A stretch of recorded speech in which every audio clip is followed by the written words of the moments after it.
கன்னி அப்படிங்கிற நாட்டு நாய் பத்தின 10 சுவாரஸ்யமான விஷயங்களை தெரிஞ்சுக்கோங்க. அரிதான இந்திய நாட்டு ரகம். இந்தியாவுக்கு மட்டுமே உரித்தான நாட்டு நாய் ரகங்கள்ல முக்கியமானது கன்னி.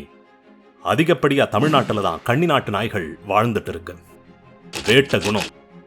கன்னி நாய்களோட முக்கிய வேலை வேட்டை தான்.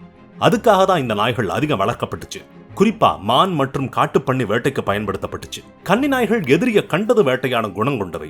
இதுக்கான முக்கிய காரணமே இந்த நாய்களோட கூர்மையான பார்வை திறனும் அதிகப்படியான வேகமும் தான். உறைய வைக்கும் தோற்றம். கன்னி நாய்களோட தோற்றமே நல்ல மிரட்டலா இருக்கும். நல்ல கட்டுமஸ்தான உடல்வாகு, வளைஞ்ச வால், சின்ன சின்ன மென்மையான ரோமங்கள்னு தோற்றத்திலேயே நம்மள உறைய வச்சிடும். விசுவாசி. அடிப்படையில வேட்டை குணத்தோட இருந்தாலும் கன்னி நாய்களை சரியான பயிற்சி கொடுத்து நல்லா பழக்குனா நம்ம குடும்பத்துக்கான செல்ல பிராணியாவே மாறிடும். தற்சார்பு குணம். ரொம்ப சுதந்திரமான தற்சார்பு குணம் கன்னி நாய்கள் கிட்ட இருக்கும்.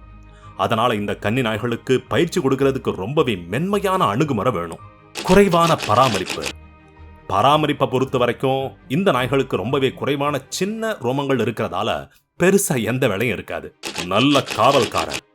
கண்காணிக்கிறது, காவல் காக்கிறதுன்னு கன்னி நாய்களோட திறமை ஒரு குடும்பத்துக்கு ரொம்பவே உதவிகரமா இருக்கும். உடற்பயிற்சியோட தேவை. கன்னி நாய்கள் எப்பவுமே ரொம்ப சுறுசுறுப்போட துருதுருன்னு சுத்திட்டு இருக்கும். அதனால இந்த நாய்களுக்கு அதிகமா உடற்பயிற்சி கொடுக்கணும். எப்பவும் இந்த நாய்களோட சேர்ந்து விளையாடிட்டே இருந்தா கன்னி நாய்கள் நல்ல ஆரோக்கியமா சந்தோஷமா இருக்கும். அருகி வரும் இடம். கன்னி நாட்டு நாய்களோட எண்ணிக்கை ரொம்ப குறைஞ்சிட்டு வருது. இதுக்காக பலரும் இந்த இனத்தை பாதுகாக்க பல முயற்சிகளை எடுத்துட்டு வராங்க. கன்னி நாய்களை வளர்க்க விரும்பினா பொறுப்பான உரிமை எடுத்து இந்த நாட்டு இனம் பத்தி நல்லா தெளிவா தெரிஞ்சுக்கிட்டு வளர்க்கணும். இந்த நாட்டு ரகம் இயற்கையிலேயே வேட்டை குணத்தோட இருக்கிறதால இதுக்கான தேவைகளும் தனித்துவமா இருக்கும்.